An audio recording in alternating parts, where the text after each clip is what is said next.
ఒక అమ్మాయి తన తండ్రి దగ్గర కూర్చుని, నాన్న, నాకు మంచి జీవిత పాఠం చెప్పవా అని అడిగింది. ఇక నాన్న చెప్పడం మొదలుపెట్టాడు.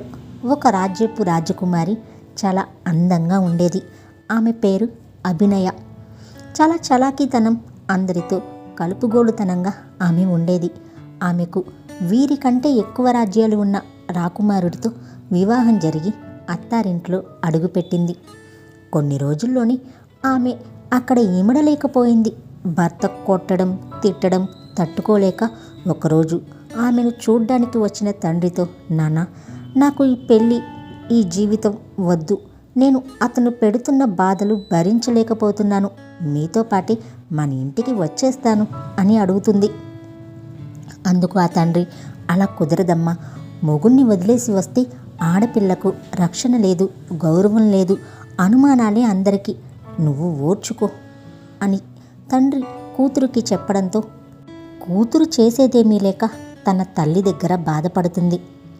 తల్లి కూడా వివాహ జీవితం అంటే ఒక్కోసారి ఇలాగే ఉంటుంది, సర్దుకుపోవాలి. కొన్ని రోజులకు అల్లుడు మారకపోడు. నువ్వు వచ్చి ఇంట్లో కూర్చుంటే నీ తర్వాత వారి జీవితాలు ఏమవ్వాలి అని చెప్పింది. స్నేహితులతో కూడా పంచుకుంది. ఎలాగైనా నన్ను కాపాడండి, నన్ను రక్షించండి అని చాలా బాధపడింది. అందరూ తనకి సర్ది చెప్పారే కానీ ఓదార్పు అన్నది అక్కడ లేదు. చివరగా ఆ అభినయ పుట్టిల్లు చేరుకుంది అని కథ ముగించాడు ఆ తండ్రి. అదేంటి నాన్న, కథ అయిపోయిందా? మరి నేను ఈ కథలో తెలుసుకోవలసిన నీతి ఏంటి అని పాప అడుగుతుంది. ఇంతకీ ఆ అమ్మాయి హ్యాపీగా పుట్టింటికి వచ్చేసిందిగా అని అడుగుతుంది. వెంటనే, కాదు తల్లి, అభినయ చివరిగా పుట్టింటికి శవమై చేరింది. భర్త హత్య చేస్తే శవమై చివరిగా పుట్టిల్లుకు చేరింది అన్నాడు. ఇక్కడ ఆ తండ్రి తన కూతురికి కథ మాత్రమే చెప్పట్లేదు, మన అందరికీ ఒక సత్యాన్ని చెప్తున్నాడు. పెళ్లి చేసేస్తే ఆ అమ్మాయి బాధ్యత తీరిపోయింది అని అనుకోకండి. భర్త పెట్టే బాధలను భరిస్తూ ఉండాలి. పుట్టింటికి ఆడపిల్ల వచ్చేస్తే అవమానం అని చెప్పకండి.